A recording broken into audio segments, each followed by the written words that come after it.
အမရပူရမျိုးမင်္ဂလာတိုင်ဟောင်းကျေးဇူးတော်ရှင်အက္ခမဟာပဏိတမိုးကုတ်ဆရာတော်ဘုရားကြီး29ရက်တလ55ခုနှစ်တွင်ဟောကြားတော်မူသောဝိတာခနှင့်ဓမ္မဒိဏအမေးအဖြေတရားတော်ဒီနေ့ဝိတာခပထေနဲ့ဓမ္မဒိဏခင်မွန်းတယ်တို့အမေးဖြေကတက္ကာရိပြုတ်လို့ယောက်ျားကနာဂာမိန်းမကရန္တာဖြစ်ပုံရှင်းပြမယ်မှန်ပါဗျာအဲ့ဒါကြီးမြတ်စွာဘုရားတင်ကိုရိုနာကြီးဒီရာဇဂိုပြည်ဝေလုံးအောင်ကြောင်း၌တရင်လုံးနေတဲ့အချိန်မှာဝိသခာဆိုတဲ့တထေးကဓမ္မဒိဏဆိုရဲရန္တာမကိုတက္ကရာဒိဋ္ဌိနဲ့ပတ်သက်တဲ့အမေးတွေမေးပါတယ်အဲ့ဒါကြီးဘယ်နဲ့ကြောင့်သူတို့ဒီကားလို့ဆိုလို့ရှိရင်ဒီမေးတော့ပါလိမ့်မလို့သူတို့ဇတ်ထုတ်ကိုအစကနင်းငယ်ပြန်ရလို့ရှိရင်ဝိသကတထေနဲ့ဓမ္မဒိဏဆိုတာဒီငကောကကျင်လင်များဖြစ်ခဲ့ပါတယ်မှန်ပါကျင်လင်များဖြစ်တော့ဝိသကတထေကဘုရားခင်ကိုရမကြီးသုဒ္ဓနာမင်းကြီးတို့ရှိကိုတိုင်းတော်ပြည်တော်သို့ပြန်လာပြီးကာလရသသထုသားတို့နဲ့တကွတရားဓမ္မတွေဟောတဲ့အခါမှာဝိသကတထေကလူဖြစ်နေပဲသူသောတော်ဗန်တည်တယ်မှန်ပါနောက်တကချက်ပိတရားနာပြန်တော့သဂရကံတည်နောက်ချက်ပိတရားနာပြန်တဲ့အခါမှာလည်းအနာဂံတည်အနာဂံတည်တော့အနာဂံတည်ပြီးတဲ့နေ့မှာသူဒီကျောင်းတော်ကနေပြီးပြန်လာခဲ့ပြန်လာတဲ့အခါကျလို့ရှိရင်ဣန္ဒြေသိက္ခာတွေကအနာဂံဆိုတာဒကာဓမ္မတို့မှတ်เสียကလူပြင်းမှာရှိတဲ့အာယုန်တွေဘာမှမနှစ်သက်တော့ဘူးဒီအာယုန်တွေပယ်ပြီးသားမဲ့နဲ့ပယ်ပြီးသားသုံးခုမြောက်မဲ့နဲ့ပယ်ပြီးသားဆိုတာမှတ်ထားကြပါအဲဒီလိုပြန်လာတော့ခါတိုင်းလည်းပြန်လာတာကတော့ဖြင့်ခါတိုင်းပြန်လာတော့ဒီမဲ့ကိုမျက်စိမျက်နှာမူပြီးဒီကလာပြန်လာတော့ဒုက္ခမမဓမ္မဒိဏကအပြန်မှာဆေးဆေးကြိုလေးရှိဆေးဆေးကြိုတဲ့အခါကျတော့ရှင်သူတို့တိုက်ဝါရောက်တဲ့အခါမှာတထေကပြန်လာသူကတဲ့ပုဂ္ဂိုလ်စီကြိုလက်ကလေးပါလေဆွဲပြုတ်ပြီးဒီကလာအိမ်မော်တူတူသွားကြလာကြဆိုတဲ့သဘောလေးရှိသောတပန်တီတုံးကနောက်သဂရဟံတီတဲ့အခါလည်းထိုသဘောရှိအနာဂံတီလာတဲ့နေ့ကျတော့ဒီကအိမ်မော်ကနေလှမ်းကြည့်တဲ့ကလေးကဒီနေ့လာပုံထူးတယ်ဆိုပြီးဓမ္မဒိဏကအကဲခတ်ဂဂဗေထုံးစံတိုင်းသူရှင်းပြီးဒီကလာဝတရားတိုင်းကျိုတဲ့အခါမှာလက်တွေပါလေသွားဆွဲတဲ့အခါလည်းဆွဲမခံတော့ဆွဲမခံတော့ဘာကြောင့်ပါလိမ့်မလဲဆိုတဲ့တွေးလုံးနဲ့သာသူစောင့်ပြီးဒီကလာအိမ်မော်ရောက်အောင်သာလိုက်သွားကြအိမ်မော်ရောက်တဲ့အခါကျတော့ရှင်လည်းသမန်းစားဖို့ပြုဖို့ပြင်တဲ့အခါမှာတယောက်တည်းသာစားတဲ့အတိတ်ပဲမျိုးနဲ့သူစားတော့ဒီကမ္မမကိုမခေါ်တော့နောက်ညာရဝင်တဲ့အခါမှာလည်းထိုးတူပဲလွတ်လပ်တဲ့နေရာသွားပြီးတန်ရှင်းတဲ့ယူစင်းတဲ့ဝတ်တွေကိုခင်းပြုပြီးဒီကလာအိတ်တော်အဲဒီကလေးအိတ်တော်ခொနည်းကတရေတော်ဖြစ်တဲ့ဓမ္မဒိဏကအော်အမူအရာတော့ပြန်တော်ထူးနေပြီငါဘောမလုံးကြလို့လားတို့မဟုတ်သူတစ်ပါးသောပုဂ္ဂိုလ်နဲ့လုံးမကြလို့လားလုံးမကြမှုတစ်ခုခုရှိလို့သာလဲဤကဲ့သို့သောနေမှုတိုင်မျိုးအရှင်ပြန်ပြောင်းတာပဲဆိုပြီးတော့တန်တရားနဲ့ပဲနေတယ်မှန်ပါဗျာနောက်တရားနဲ့နေတဲ့အခါလဲထိုနည်းတူပဲဒကာဓမ္မပြောလိမ့်မယ်ပြေသွားရင်ပြောမှာပဲဆိုတဲ့အိဗယ်မျိုးနဲ့စောင့်ဆိုင်နေတဲ့အခါမှာလည်းဘာမှနိနောခြင်းပြောဆိုခြင်းခင်မောမှလည်းမရှိတော့မှန်ပါဗျာအဲ့ဒါတွေကလို့ဆိုရင်ကာမရာဂနုတ္တိယဆိုတဲ့လောဘတွေပယ်ပြီးသားဖြစ်တဲ့အတွက်ဒီကဲတော့အနေဆိုင်ထူးခြားတဲ့ဆိုတာဒကာဓမ္မတွေမှတ်ဖို့ပဲမှန်ပါဗျာအဲ့ဒါတွေဥဒယနာနေတဲ့ဒကာဓမ္မတွေမှတ်ဖို့ရကတော့သောတပန်တီယုံနဲ့တော့ငါးပါးယုံကာမဂုဏ်တွေသားနဲ့မြားနဲ့နေတာပဲလို့သာမှတ်ရသို့သူသရဂံတီပြန်လဲထုံးစံတိုင်းနေတာပဲလို့မှတ်ရအနာဂံတီမသာရင်ငါးပါးယုံကာမဂုဏ်ဆိုတဲ့ဒီလူပိအာယုံကာမဂုဏ်တွေနဲ့သူကင်းလို့အဲဒီကတော့ထူးခြားအောင်မှတ်ပြီးဒီကရထားကြပါတချို့သောတပန်တွေပဲဆောလိုက်တယ်ကမြင်လိုက်တယ်လို့မကဲ့ရပါနဲ့သောတပန်မပယ်နိုင်သေးပါဘူးကာမအာယုံကိုမပယ်နိုင်သေးပါဘူးဆိုတော့သိချပတ်ထားကြပါဒါနဲ့ပဲဓမ္မရိနာစိတ်ထဲမှာတော့သူစိတ်ထဲမှာအမတမဆွေးပြီးကြလားအမနံသောကလုံးကြီးအကြီးကျယ်ဖြစ်ပြီးကြလားနေတော့နောက်နေသွန်းရနေတဲ့ခါကြလို့ရှိရင်ပြန်ဟိုတယောက်တည်းအိတ်နေတဲ့အိတ်ခံညဝင်တဲ့ဓမ္မမကပဲလိုက်ပြီးကြလားသွားတဲ့ခါ ယောက်ျားလို့တဲ့ပုဂ္ဂိုလ်ကမဲတယ်ဓမ္မဒိဋ္ဌအချိန်မတော်ဒီခန်းထဲဝင်လာတာဘယ်သဘောလုံးဘယ်သဘောမှမဟုတ်ပါဘူးမဲကျင်မြန်းကျင်လို့ဝင်ပြီးဒီကလာလာခဲ့တယ်ဆိုတဲ့အဖြေကိုပေးလိုက်မှန်ပါဗျာမဲတာဘောလို့ဆိုပြီးဒီကလာအမဲခတ်တော့သင်္ဒီရှိကလည်းမတူဘူးအမူအရာဟန်ပန်တွေကလည်းအမှန်တန်ပြောင်းတယ်အဲ့ဒီပြောင်းကျွန်ုပ်ကိုလည်းအသိမှပြုပြီးစကားတော့ပါတယ်လည်းပြောချမ်းဆိုခြင်းမရှိတော့ဘူးအဲ့ဒါဒီသောတပန်ကောင်းတယ်ဝင်ကြံလည်းမရဖြစ်ပြီးဒီကလာခဲ့တာလည်းတော့ကြာကြပြီဒါကုမအမူအရာထူးတာကျုပ်ပေါ်မှာပြည့်ရှိလို့သာသုံးဖို့ဒီဘာသောပုဂ္ဂိုလ်နဲ့ပဲအလိုမကျမှုတွေကျုံလို့ဆုံးလို့လားတဘာသောပုဂ္ဂိုလ်မှာခင်မနှစ်သက်တဲ့စိတ်ရှိပြီးဒီကလာနေလို့လားအဲ့တော့မိမတွေထုံးစံတိုင်းကုန်မေးတော့တာမှန်ပါဗျာမေးတဲ့အခါကျတော့မပြောကောင်းဘူးဆိုတာတော့ဝိသကပတိကသိမပြောကောင်းလို့မပြောဘဲနေလိုက်လို့ရှိရင်လေဓမ္မဒိဋ္ဌဆိုတဲ့ခမမတွေနှလုံးကွဲပြီးဒီကလာသေဘောဝင်ကြသူမြင်တယ်မှန်ပါဒါနဲ့ပြောမှဖြစ်မယ်ဆိုပြီးဒီကလာပြောပါတယ်ငါဒီတခြားကိစ္စဘာမှအထူးကြောင့်မရှိပါဘူးတင့်ပေါ်မှာလည်းဘာအပြစ်မှမရှိပါဘူးငါဒီတရားလူတရားမြတ်ဆိုတဲ့အနာဂံဆိုတဲ့အနာဂိမဲ့အနာဂိဖိုးဆိုတဲ့အနာဂံတီးပြီးဒီကလာခဲ့တဲ့တွေ့ငါးပါးယုံကာမဂုဏ်တွေကိုဘာမှပြုခြင်းရှင်ခြင်းလူပြအာယုံတွေကိုနှိမ့်သက်ခြင်းဆိုတာတွေကမရှိတော့ဘူးအဲ့တော့သင်လဲသင်ကိုလည်းအခုမဲလို့ပြောရလို့ရှိရင်တရားတော့ပြောပြီးပြီသင်ဒီအိမ်မှာကလေး40ရှိတယ်ငါဘက်ကလည်း40ပါတယ်ကလေး80ကိုသင်အောက်ချုပ်ပြီးဒီကလာဒီမှာပဲနေလို့လည်းနေငါကိုပဲကျွေးတယ်နဲ့ဓမ္မနဲ့ကျွေးပြီးတဲ့ကလာသာတော်ဒီပစ္စည်းတွေငါပစ္စည်းရဲ့လို့ထိမ့်မှမရှိတော့ပါဘူးဆိုပြီးဆွမ်းတော့အနာဂံဒိလာတာအနာဂံဒိလာတော့ထူးခြားတဲ့အိဗယ်တွေပေါ်မလားပေါ်ထူးခြားတဲ့အိဗယ်တွေပေါ်လာတဲ့ဆိုတဲ့ဥစ္စာဟာအနာဂံမိတ်ကျေးဇူးအတ္တရီကောခါမလင်ကျိုးကိုပေးဆိုတဲ့အိဗယ်ဟာခါမလင်ကိုငါးပါးယုံကာမဂုဏ်ဆွမ်းလိုက်တဲ့အတွက်ငါးပါးယုံကာမဂုဏ်နဲ့ပတ်သက်တဲ့အဘူဒအလောင်တတ်တွေဟာရှိသေးရလားအဲ့ဒါအတ္တရီကောဆိုတဲ့မိတ်တကုတ္တတိယဒီကသိတူပေါ်တာပေါ့ဗျာပေါ်ပါဗျာဘုရားအမှန်ထင်ရှားနော်အားလုံးဓမ္မတွေသင်ရှားဘူးလားဒါကြောင့်တို့လည်းတွေရအောင်ကြိုးစားရမှာပဲဒါယမနာဟုတ်တဲ့နိလန်းနေပဲချက်ချင်းကြိုးပေးပြီးချက်ချင်းငါးပါးယုံကာမဂုဏ်နဲ့ပတ်သက်တဲ့အဘူဒအလောင်တတ်တရားကိုငြိမ့်သက်နိုင်တဲ့အနာဂါမိမဲ့ပဲဆိုပြီးကာလကိုယ်လည်းတူယူပြီးကြိုးစားလို့ရှိရင်ဖြစ်နိုင်တဲ့အခြေအနေလမ်းစဉ်ကရှိနေတာပဲဒါကြောင့်ဓမ္မတွေကနမူနာရှိပြီးဒီကာလနေတော့နေကောင်းကလည်းပေးထားပြန်ကိုလုံနေတဲ့အလောက်ကလည်းတော်ကြီးရောက်ပေါက်ပြီးဒီကလာနေကြတဲ့ပုဂ္ဂိုလ်တွေဖြစ်သောကြောင့်တက်မယ်ဆိုမရဘူးဆိုတဲ့စိတ်မရှိဘူးမှန်ပါဗျာရမှာကြီးပဲလို့သုံးပြချက်ချပါဒါနဲ့ပဲဂရေ80ကိုမဲ3မဲဆွဲပါပဲလုံလုံးကတော့သမန္တုချိန်မှန်ကျွေးလို့ရှိရင်ဖြင့်တော်ပြီဆိုပြီးဒီကလာပြောလိုက်ဒါဓမ္မမကသေးနောက်အိမ်နောက်တို့ဘာတွေပြကြပါလဲဆိုလို့ရှိရင်လည်းထုံးစံတိုက်ပြုတာပေါ့အသက်ရှိသည်နဲ့အစုံမပြောလိုက်ပြောလိုက်တော့ဓမ္မရင်းကအလုံးကြီးကြသွားတာပေါ့လေအရင်ကတော့သူ့ပေါ်မှာပဲလို့ညာလို့စွဲချက်တွေဘာတွေနဲ့သူတွေးလုံးထုတ်ပြီးဒီကလာနေတာတွေအကုန်ပပြပြီးတော့တရားကြီးကျေစုပါလားတရားကြောင့်ဖြစ်တဲ့အမူအရာတွေပါလားဆိုတာပေါ်လာတရားကြောင့်ဖြစ်တဲ့အမူအရာတွေပေါ်လာတဲ့အခါကျတော့သူဆက်ပြီးမေးတယ်အသင်ဝိသကတည်းဒီလောကုတ္တရာတရားဆိုတာဟာယောက်ျားများမှပဲအထုတ်ကောင်းသလားမိန်းမများတော့အထုတ်ကောင်းသလားဘယ်နဲ့မေးပါလိမ့်မလို့ဓမ္မတွေနဲ့ယောက်ျားဖြစ်စေမိန်းမဖြစ်စေယတ္တဗုဒ္ဓညာကစပြီးတက်မယ်ဆိုလို့ရှိရင်ဖြင့်ယောက်ျားမိန်းမရဲ့လို့ဘုရားကမဟောပါဘူးရနိုင်တာကြီးပဲလို့သာဟောပါတယ်ဟုတ်ပါဘူးအဲ့လိုဝိသကအနာဂံကပြောတဲ့အခါကျတော့ဒါပြန်သူလည်းမိမပင်ပြင်ကြသလိုရနိုင်လို့ရှိရင်သူဘိက္ခုနီမလုပ်ပြီးကြလားဒီကျင့်ကိုပါအထုတ်ခြင်းတဲ့စိတ်ပေါ်လာတဲ့အတွက်သူခင်မွန်တောင်းပါဒကာဓမ္မတွေရိပ်မိပဲအနာဂံတဲ့ဝိသကတထေကနေပြီးဒီကာလဓမ္မဒိဏဘုဒ္ဓဇံကို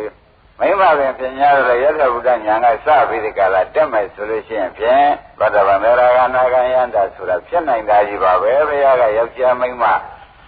မရွေးပါဘူးဟုတ်တယ်မှဆိုကျင့်တဲ့ဉာဏ်ကိုရတော့ဉာဏ်စဉ်တိုင်းတက်သွားကြမယ်ဆိုရင်ဒီကိစ္စပြည့်ကြစရန်ဆိုတဲ့ဥစ္စာဘုရားဟောတော်မူပါတယ်ဒါကြောင့်သင်္ဃာဒီကဲတော့ဒီစည်းတွေလည်းမကင်တော်ပဲနဲ့တရားဓမ္မကိုပဲကြိုးစားပြီးဒီကာလ ဘိက္ခုနီမလှုပ်ချင်ပါတယ်ဆိုလို့ရှိရင်ဖြင့်ငါကရှင်သင့်ပဲဒါကိုပဲမပြောကြံလို့သာနေရတယ်လုံးမယ်ဆိုလို့ရှိရင်အထူးဝမ်းမြောက်ပါတယ်ဆိုတာဝိသကတထေကဝမ်းမြောက်သောစိတ်နဲ့ပဲပြောလိုက်ဒါနဲ့ပဲညပြောပြီးမနေ့ကြတဲ့ခါကျတော့ရှင်မင်းရှိသွားပြီးဒီကလာအချိန်မတော်သွားမနေ့စောစောသွားလိုက်တဲ့အခါရှင်မင်းကဝိသကတထေဒီနေ့လာပုံကဲထူပါလားဘယ်နဲ့ကြောင့်မှဒီချိန်ကြီးတွေရောက်လာပါလဲတခြားမဟုတ်ပါဘူးရွှေသန်းရင်ကြီးလိုချင်တော့ပါပဲရွှေသန်းရင်ကဘာကိစ္စပါလဲမလို့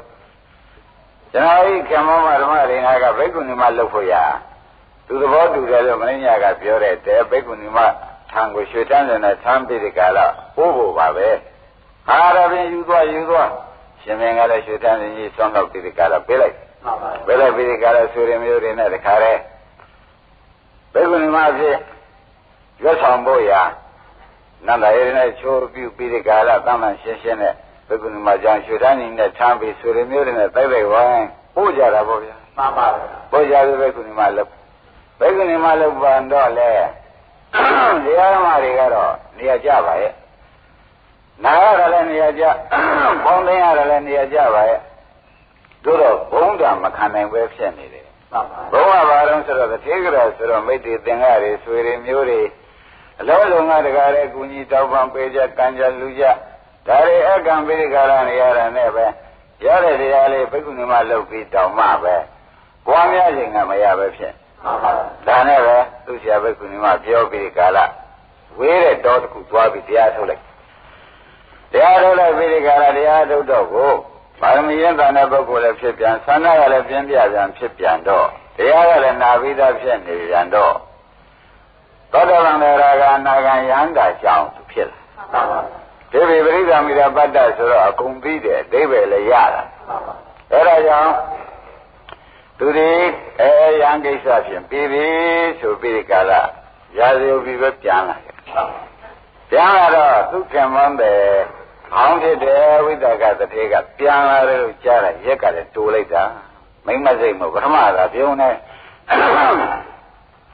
သမဏေပြီးကြဲကြဲလှုပ်ရှင်ပြီးဒီကလာအခုတော့ပြန်လဲလာတယ်ဆိုတော့သူ့စိတ်ထဲမှာလူများထွက်ဦးမှာလားဆိုလို့ရှိရင်လေသူ့အတွက်ကတခါစောင့်ရှောက်အောင်ဝတရားကရှိနေပြန်တော့စိုးရိမ်မှုနဲ့ပဲတဲ့သူဓမ္မရင်းကပြန်လာတဲ့ရှိပဲဝိတ္တကတတိကသွားလိုက်တဲ့အခါကျတော့မေးဖို့ရအကြောင်းကလည်းပေါ်လာဘယ်လိုပေါ်လာတော့ဆိုတော့သင်သည်ဟိုတော်တယ်လည်းမကြသေးတရားဓမ္မကလည်းရက်ကလည်းတိုးလိုက်တာတောင်းတဲ့ကိစ္စပြီးလာတယ်လို့သူစိတ်တွေကမထင်တော့လူထွက်ချင်တော့လားလို့မေးရမှာလဲပညာရှိသဘောမှမသိရောက်ဒီလိုမေးတော့မကောင်းဘူးအဲ့တော့ပု္ပ္ပာမေးမှပဲပု္ပ္ပာတွေကနေပြီးဒီကလာသူ့ကြောင့်တွေးယူမှသာလည်းလူရင်းကြတော့မယ်ဆိုပြီးပု္ပ္ပာမေးတယ်ဒါကြောင့်ဓမ္မရိနာရဲ့ရဟန္တာမှာနော်မေးတဲ့ယောက်ျားကအနာဂါဆိုတော့အောက်တစ်ဆင့်ကြတော့ပေါ့ဗျာဒါနဲ့သူလူတော်ကျန်တော်လားလို့မေးဖို့ရမမေးကျင်တာနဲ့ပဲရှင်ဓမ္မရိနာသက်ကာယဆိုတာဘာတော့သက်ကာယဆိုတဲ့ဥစ္စာဘယ်အိဗယ်ကိုသက်ကာယလို့ခေါ်ပါတော့ဘယ်တရားကိုသက်ကာယလို့ခေါ်ပါတော့မေးလိုက်တော့ဟောပရိသမိရပတ္တယန္တာဆိုတော့သာဝေဒယန္တာနော်တခါလေယန္တာဖြစ်နေတဲ့ပြင်လေစာရီကုံပေါ်လာပြီအကုန်တတ်တော့တာပဲအထူးသင်နေတဲ့စာမဟုတ်တော့ဘူးဆူတောင်းနဲ့ပြည့်တဲ့စာလို့မှတ်ကြပါအဲဒီကဲတော့မေးလိုက်တဲ့အခါကျတော့အသင်ဝိတ္တခသက်ကာယဆိုတာပိစုပါဒနဲ့ခန္ဓာ၅ပါးကိုဆိုတာပါလောကီခန္ဓာ၅ပါးကိုဆိုတာပါလို့ဖြေလိုက်အဲ့တော့ဒကာဓမ္မတွေဒီထဲမှတ်เสียကဒုက္ခနာ၅ပါးလောကီခန္ဓာ၅ပါးပါလားဒါသက်ကာယလို့ခေါ်တာပါလားလို့ဆိုတာခင်ဗျားတို့ကအသာယူပြီးမှတ်ပါဒါဖြင့်အခုတရားနာနေတဲ့ဒကာဓမ္မတွေခန္ဓာကိုယ်ယုံနာကြီးဟာဘာပါလိမ့်မလဲလို့မေးရင်သက်ကာယပဲလို့ဖြေရသဘောကျခန္ဓာ၅ပါးဥပါဒံတရားဥပါဒံလေးအာရုံဖြစ်တဲ့ခန္ဓာ၅ပါးဒီသက်ကာယတရားလို့ဆုံးဖြတ်ချက်ချကြပါဆက်လက်ပြီးဒီကလည်းခံမေးပြန်တယ် ရှင်မရိနာသက်ကာယဖြစ်ကြောင်းကတော့ဘယ်သူပါလိမ့်မလဲဘုဒ္ဓကတည်းကမေးလိုက်တဲ့အခါကျယာယန္တနာဘောနာဘုကနန္ဒီယသတာတတတရဘိနန္နိဆိုတဲ့အတိုင်းတဏှာပဲရှင်ဝိသခရဲ့ဓမ္မရိနာကဖြေလိုက်တဏှာသက်ကာယဖြစ်ကြောင်းပဲအဲ့တော့ဘုန်းကြီးတို့ဟောနေတာဒကာဓမ္မတွေဒီမှာယန္တမကအနာဂံကိုဖြေထုတ်နေတာထောက်တဲ့ဖြင့်ဩဒုက္ခနာ၅ပါးကြီးဘုဒ္ဓတိတော်မှာလိမ့်မလို့ဆိုတဲ့ဥစ္စာဘုံဘဝတတ်နေတဲ့တဏှာပဲလို့ဒီကဒကာဓမ္မတွေကလည်းသုံးသက်ချက်ချပါဒါကြအားလုံးဒကာဓမ္မတွေခန္ဓာကိုယ်တည်တော်တာဘယ်လိုပါလိမ့်မလားတဏှာပဲဒါပြန်သက်ကာယချုပ်ရသက်ကာယချုပ်ရဆိုတာရှင်ဓမ္မဒိနာဘယ်ဟာပါလိမ့်မလဲလို့ဝိသခကမေးလိုက်ပြန်တော့သက်ခါရတွေချုပ်ရဆိုတာသက္ကာယောတနာယအဘိဓဝိရကနိယောကောသာကောပရိနိဒေကောမုတ်တိနာလျောဆိုတဲ့အတိုင်းတဏှာရိသေယချုပ်ရငြင်းရဖြစ်တဲ့နိဗ္ဗာန်ဟာသက်ခါရတွေချုပ်ရပဲအဲဒီကြတဲ့ယုံနာပါသေးရလားမပါဘူးယုံနာပါရင်ဖောက်ပြန်ပြည့်စည်တဲ့ဒုက္ခသစ္စာကြီးလိုက်ပေါ်အောင်မှာပေါ့ဒါကြောင့်နိဗ္ဗာန်မှာယုံနာမရှိချမ်းသာခုသာရှိတယ်ဆိုတာဒကာတော်မတွေလည်းဟောပြီးသားဖြစ်တဲ့အတွက်ချမ်းသာလို့ရှိတဲ့ပုဂ္ဂိုလ်ဖြင့်ချမ်းသာရှိတဲ့စီကိုယ်သာရောက်အောင်သွားနည်းနဲ့သွားကြဖို့ပါပဲသုံးရရှိသွားပြီနော်ဒါနဝိသကာတွေကဆက်ရမေးရသက်ကာယတွေချုပ်ရချုပ်ကြောင်းအကျင့်ရှင်မတွေနာမရှိပါအောင်လို့ဆိုတော့မဲခင်၈ပါးပဲတခါကြီးကမဲခင်၈ပါးကိုပွားများကျင့်ကြံကြိုးကုပ်အားထုတ်လိုက်လို့ရှိရင်ဖြင့်သက်ကာဖြစ်ကြောင်းသမုဒိယသေးအကြောင်းတွေတော့ကြောင့်အကြောင်းယုံနာတွေချုပ်ပြီးဒီကလာသက်ကာယတွေချုပ်ရနိဗ္ဗာန်ရောက်တော့တာပဲမဲခင်၈ပါးကပွားများရင်ရောက်ပါတယ်ယန္နာမကဖြေလိုက်ဒါကြောင့်ဘုန်းကြီးတို့ဓမ္မတွေအခုကြိုးစားနေတာဘာပါလိမ့်မလို့လို့တွေးမနေတော့မဲခင်ပွားများနေကြတာဒါကြောင့်သက်ကာယရိချုပ်ရနိဗ္ဗာန်ဆိုတာကြီးကခမည်းတော်ပွားများမှုသည်ရောက်ဖို့မဲ့ပွားများမှုလို့ဆုံးဖြတ်ချက်ချပါတေဘုဒ္ဓံလေယန္နာမကဖြေတော့နာဂံကမေးတာကလည်းမှားเสียမှောက်เสียတလုံးမှမပါဘူးမပါ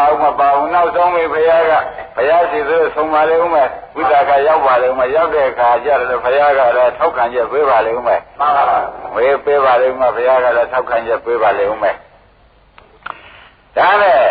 ဒကာဓမ္မတွေခင်ဗျားတို့လုံနေတဲ့လှုပ်ရှင်ဟာသက်ကာယချုပ်အောင်လုံနေတဲ့လှုပ်ရှင်ပါလားသက်ကာယဖြစ်ကြောင်းလည်းချုပ်မယ်သက်ကာယလည်းချုပ်မယ်မဲခင်ပွားများနေတဲ့ပုဂ္ဂိုလ်တွေသက်ကာယဖြစ်ကြောင်းလည်းချုပ်ရသက်ကာယလည်းချုပ်ရဟုတ်လားသက်ကာယတွေနောက်ဘာမှဗာမရမရှိအောင်ချုပ်တဲ့နိဗ္ဗာန်ဆိုတာကြီးကိုဒကာဓမ္မတွေမဲခင်၈ပါးဒီပွားများတဲ့ပုဂ္ဂိုလ်တိုင်းမှာပဲမရောက်မရှိဘူးရောက်အောင်ပါတော့ကြဒါပြန်ဓမ္မတွေပွားများနေရလို့ဟာသက်ကာယချုပ်ကြောင်းကျင့်နေကြတာပေါ့ဩဒီဓမ္မတွေပွားများလုံနေကြပါလိမ့်မလို့ဆိုတော့ဗာမရမရှိပါနဲ့တော့သက်ကာယတွေချုပ်ကြောင်းအကျင့်နေကြတာတော့ကြသက်ကာယဆိုတဲ့ယုံနာတို့ချုပ်ကြောင်းကျင့်နေကြတာပဲလို့ကိုယ်လည်းဆုံးဖြတ်ချက်ချပါရှင်းမလားဒါကြောင့်ဓမ္မတွေအလုံးလုံးနေတဲ့အလုပ်တွေကားလို့ဆိုလို့ရှိရင်ဖြင့်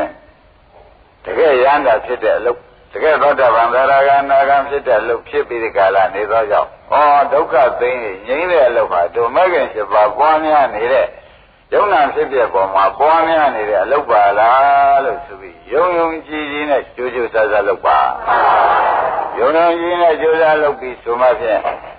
ဒီလမ်းပေါ်ရောက်နေတဲ့ဥစ္စာဒီမျိုးတော့ဆိုင်မှာပဲဒီလမ်းပေါ်ရောက်နေတယ်ဆိုတာကသိကြနေတာဒီမျိုးဟာဖြည်းဖြည်းနဲ့မြန်ပဲတခါသိရောက်အောင်ပါအဲ့တော့ဘာမှသံဃာမရှိနဲ့မဲခင်လုံးနဲ့တော့ပေါ်များပြီးသွားကြပြီတော့ဆိုတာဖြင့်ခင်ဗျားတို့လမ်းပေါ်တင်ပေးထားဖို့ဆရာဘုန်းကြီးကလမ်းပေါ်တင်ပေးထားတော့ကိုတဲ့ဒီလမ်းကိုပြလိုက်လို့ဟောဒီလမ်းပေါ်ရောက်အောင်ပဲဆရာဘုန်းကြီးကတင်ထားတော့ဓမ္မတွေကဒီလမ်းတိုင်းကိုညာနဲ့ကိုလျှောက်ကြပြီတော့ဘာလို့ဆိုတော့မမှားနိုင်တဲ့လမ်းလည်းဖြစ်တယ်ရောက်ရဌာနကြီးကလည်းထင်ရှားရှိတယ်ဒါပေမဲ့လမ်းလည်းမမှားရောက်ရဌာနကလည်းပေးချာဆိုတော့ကျွတ်တို့မှာရဲတင်းနဲ့လုံလဝရိယထား၍တတိပညာတွေနဲ့ပွား၍ လုံးကြမယ်ဆိုလို့ရှိရင်ဖြင့်ဒီလမ်းဒီဧကယနာယံဘိက္ခုမေကောဘိက္ခုယံတော်ယံမေကောဤမေခင်လမ်းမတော်ကြီးသည်ဧကယနာတော်ကြောင်းနည်းနဲ့နိဗ္ဗာန်ရောက်၏ဒီကဲ့သို့သတိပဋ္ဌာန်ပါဠိတော်ကိုယ်တော်လည်းဟောပြီးဒီကာလထားတာကိုဒကာဓမ္မတွေအထက်ထကြားရသဖြင့်လေတန်လျာမရှိမှုရေတင်းနဲ့လောက်ပါအဲ့ဒါတွေတပည့်တော်တို့မြင်ခဲ့ရဗျာဖြစ်ဖြစ်ကလေးတွေမြင်ရတာနှေးတယ်ဗျာတပည့်တော်နေမိနာညာဆိုတာလေတဲမတက်သေးပါဘူးဒုက္ခဆုံးလည်းမမြင်ရသေးပါဘူးဆိုမြင်ဒါလမ်းလျှောက်တာဒီနှေးနေသေးလို့ပဲလမ်းလျှောက်တဲ့ပုဂ္ဂိုလ်ပြန်လေဉာဏ်ရောက်ဖို့ပါပဲ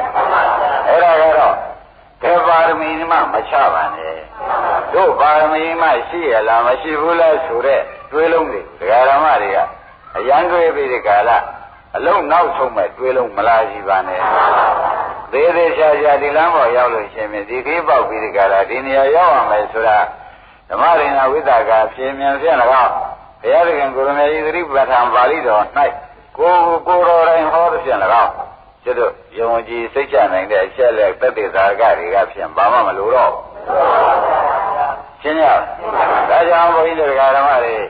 လုံးလုံးကြာကြာနဲ့ကြိုးကြိုးစားစားလှုပ်ဖြစ်အောင်လှုပ်ပါဆိုတာဖြင့်အထူးပဲတိုက်တွန်းရသည်ဒါရဓမ္မတွေတွေ့နော်နောက်တစ်ခါဝိသကကတွေးလိုက်သစ္စာလေးပါတော့ဖြေရပဲသက္ကာယကဒုက္ခသစ္စာသက္ကာယဖြစ်ကြောင်းကသမုဒယသစ္စာသက္ကာယချုပ်ရာကနိရောဓသစ္စာသက္ကာယချုပ်ကြောင်းကျင့်ကမဂ္ဂသစ္စာသစ္စာလေးပါတော့ဖြင့်ဓမ္မရိဏအဖြေနိုင်တယ်တို့တော်လဲစာနဲ့ကြည့်ပြီးဖြေရလားရထားတဲ့သဘောနဲ့ဖြေရလားပင်ကိုညာသဘောနဲ့ဖြေရလားဆိုတာသူ့စိတ်ထဲမှာတဲမွေးပါနိုင်သေးဘူးဖြေဖို့တော့မှန်တာမှန်ပဲသူလည်းဒီလမ်းရောက်ခဲ့ပါဗျာသူလည်းသောတာပန်တွေကဒီလမ်းသစ္စာလေးပါမြင်ခဲ့တင်ခဲ့တဲ့ပုဂ္ဂိုလ်ဖြစ်နေတော့ဖြေဖို့တော့သဘောကျရဲ့စာပြေဖြေနေသလားဉာဏ်ပြေဖြေနေသလားဆိုတာသူမွေးပါနိုင်မွေးပါနိုင်တဲ့ဆက်မေးဦးမှာပဲဒါမှပုံပုံရှင်းမယ်ဆိုပြီးကြတာဆက်မေးလိုက်တယ်ကိုထောင်းရဆက်မေးလိုက်တဲ့အခါကျတော့ခေါင်းနဲ့ကပြောခဲ့တဲ့စကားထဲမှာပြင်စုပါဒနဲ့ခန္ဓာဆိုတဲ့ဥပါဒနဲ့ခန္ဓာဆိုတာဒီသက္ကာယလို့ရှင်ဓမ္မရင်းနဲ့ဖြေခဲ့တော့ဥပါဒနဲ့ခန္ဓာဟာတခြားစီလားဘုဟုတ်အတူတူပဲလားမြင်လိုက်ဥပါဒနဲ့ခန္ဓာပေါ့ဗျာတကောရေးစာလေးရေးထားတော့ဥပါဒနဲ့ခန္ဓာလေးရေးထားအခုခေါ်ပြီးသူကမဲလိုက်တယ်ဥပါဒနဲ့ဥပါဒဆိုတဲ့တရားနဲ့ခန္ဓာဆိုတဲ့တရားဒီအတူတူပဲလားဓမ္မရင်းနဲ့ဘုဟုတ်တခြားစီပဲလားဒီလိုပါဓမ္မရင်းနဲ့ဖြေလိုက်ဥပါဒံဆိုတာကကာမဥပါဒံဒိဋ္ဌိဥပါဒံသီလဥပါဒံအတ္တဥပါဒံဆိုတော့ဥပါဒံက၄ပါးရှိပါတယ်ခန္ဓာခန္ဓာ၅ပါးရှိလောကိခန္ဓာ၅ပါးရှိပါတယ်အဲ့တော့သူတို့ဟာတခြားစီလို့လည်းဖြေလို့မရဘူးအတူတူဆိုလို့လည်းမဟုတ်ဘူးဒီခန္ဓာ၅ပါးကို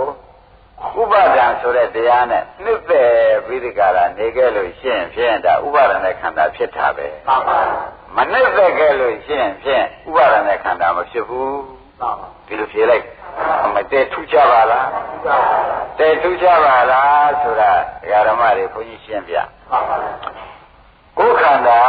မိမိခန္ဓာကြီးကိုငါကရှင်ကလေးမခံနိုင်အောင်ညာလည်းမခံနိုင်ဝေဒနာတွေပေါ်လာလည်းသိမခံနိုင်ကိုယ်ခန္ဓာဖြင့်ခလုံးမရှိဇူးမရှိပါစေနဲ့ဆိုတာပရိသေမေတ္တာတွေနဲ့တောင်တားပြီးတဲ့ကာလသူ့ကိုတလောက်ခင်ပါတယ်သူ့ဘောမှာတလောက်ပဲခင်ပါတယ်ခန္ဓာ၅ပါးဘောမှာခင်တာတော့ဖြင့်ပြောပြရမရှိတော့ပါဘူးဟုတ်လားအမွေးတွင်ကျွတ်တောင်မခံနိုင်ဘူးဆိုတဲ့အိဗယ်မျိုးတောင်မှတစ်ခါသုံးလိုက်သေးတယ်ကိုယ်ခန္ဓာ၅ပါးကိုမခင်ဘူးလားအဲ့ဒီခန္ဓာ၅ပါးကိုခင်တဲ့ဥစ္စာကတော့တဏှာအဲ့ဒီတဏှာကြီးရင်လာတဲ့အခါကျတော့ဥပါဒံဖြစ်ပါတယ်အဲ့တော့ခန္ဓာ၅ပါးဥပါဒနာရှုပြီးဒီကလာနေတဲ့ပုဂ္ဂိုလ်ကြတော့ဒီခန္ဓာကြီးဟာအနိစ္စခန္ဓာကြီးညှင်းငွေစရာခန္ဓာကြီးဒုက္ခသစ္စာခန္ဓာကြီးသူတွေကားလို့ဆိုလို့ရှိရင်ဖြင့်ဒုက္ခကိုသာပေးနေတဲ့ခန္ဓာကြီးဖြစ်လေသောကြောင့်သူ့ပေါ်မှာခင်ဗျာမင်းတရားတကွဲတစ်စက်မှမရှိဘူးလို့ဆိုတဲ့ဉာဏ်ပေါ်လာတဲ့အခါကျလို့ရှိရင်ဖြင့်တဲ့ဓမ္မတို့ဥပါဒနဲ့ခန္ဓာမဟုတ်တော့ဘူးဆွဲလန်းတဲ့ခန္ဓာဟုတ်သေးရဲ့ဒီခန္ဓာကြီးဘယ်တော့ရှားပါမလို့ဘယ်တော့ဆွမ်းရပါမလို့ဆွ ဆိုပြီးဒီကလာသူစိတ်ထဲမှာခန္ဓာစွန့်ကျင်တဲ့သဘောကပါတယ်ခန္ဓာခင်တဲ့သဘောနည်းနည်းပါသေးတယ်အဲဒီကဲလို့ခန္ဓာပေါ်မှာခင်တဲ့ဆန္ဒမရှိလို့ရှိရင်ဖြင့်တဲ့ဥပါဒณะခန္ဓာမဟုတ်တော့ဘူးခင်တဲ့ဥပါဒံရှိနေသေးလို့ဆွဲလန်းတဲ့ဥပါဒံရှိနေသေးရင်ဖြင့်ဒါဥပါဒณะခန္ဓာလို့ဆိုရမှာပဲသဘောကျဒါ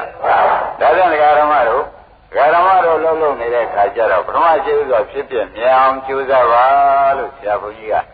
ဝေဒနာတွေတွေ့ပြီးဖြစ်ပြမြအောင်ကြိုးစားပါဆိုပြီးကြလားခိုင်းတာခိုင်းပါဆိုရလို့ခိုင်းတာဒီတခြားကြောင့်ခိုင်းတာမဟုတ်ဘူးတဲ့ကိုယ်ခန္ဓာမဟုတ်ကြောင်းကောင်းကောင်းသိအောင်လို့မခင်တဲ့စိတ်ကြီးဆွဲလန်းတဲ့စိတ်ကြီးပြည့်ပြည့်သွားအောင်လို့ဟောရခြင်းဖြစ်တယ်သဘောကျအဲ့ဒါကြောင့်နိဗ္ဗာန်ရောက်ကြောင်းတရားကောင်းအစ်ကိုရှားခြင်းကြလို့ရှင်ဖြင့်ဒီကန္နာပေါ်မှာခင်မှုဆွဲလန်းမှုသိရင်ရောက်တော့တာပဲလို့သာဆုံးဖြတ်ချက်ချာဒီကမှာပေါ်၌ခင်မှုဆွဲလန်းမှုချုပ်ငြိမ်းသွားရင်ပါတော့နိဗ္ဗာန်ရောက်တာပဲခန္ဓာရှိတယ်လေရောက်တာပဲခန္ဓာမရှိလေရောက်တာပဲသဘောကျဒုက္ခကရင်ကင်းငြိမ်းတဲ့နိဗ္ဗာန်ဆောင်ရကိလေသာတွေချုပ်ရငြိမ်းရသိရဖြစ်တဲ့နိဗ္ဗာန်အဲ့ဒါဒီကားလို့ရှင်ဒကာဓမ္မတို့ဒီခန္ဓာခင်းနေတဲ့ပုဂ္ဂိုလ်ဆွဲလန်းနေတဲ့ပုဂ္ဂိုလ်မရောက်ဘူးခန္ဓာမခင်းတော့ပါဘူးမဆွဲလန်းတော့ပါဘူးဆိုတာဖြင့်ဒကာတိုက်ဧကံရောက်တကယ်ရောက်ဘာမှခံရမရှိနဲ့အဲ့ဒါဒကာဓမ္မတွေဘုန်းကြီးကသင်တယ်ပွားများကြဇံပါခန္ဓာဖြစ်ပြပွားများကြဇံပါဆိုတာဥပါဒณะခန္ဓာမဖြစ်အောင်လုပ်နေတာကိုဆွဲလန်းတဲ့ခန္ဓာမဖြစ်အောင်လို့ဘုန်းကြီးကမက္ကံနဲ့ပွားများပါလို့ခိုင်းနေတာကိုဆိုတာကိုလည်းယနေ့ရှင်းရှင်းလင်းလင်းမှတ်ပါပွားများပါဆိုတာဒီကရမရင်းမိဗလားဘယ်အကျုံးကပါလိမ့်များခန္ဓာကိုဆွဲလန်းတာကဥပါဒณะခန္ဓာအဲဒီမဆွဲလန်းမှုကြီးအကုန်ချုပ်ငြိမ်းရုပ်သိအောင်လို့